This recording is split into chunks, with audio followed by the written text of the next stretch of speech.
Are you getting this annoying error on VirtualBox? Windows could not apply the unattended answer file's disk configuration settings. Yeah, it's frustrating, but it's actually super common. VirtualBox tries to auto-install Windows for you, and it ends up breaking the disk setup. The good news? It takes less than a minute to fix.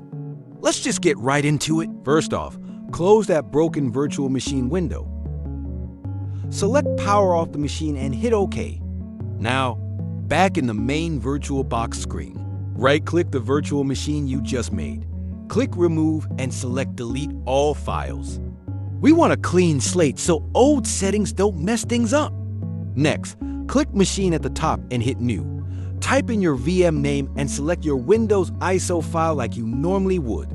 Now here's the most important part. Look for the option that says Skip Unattended Installation and uncheck that box. This forces VirtualBox to let you run the normal Windows setup manually instead of using that buggy answer file that crashed it.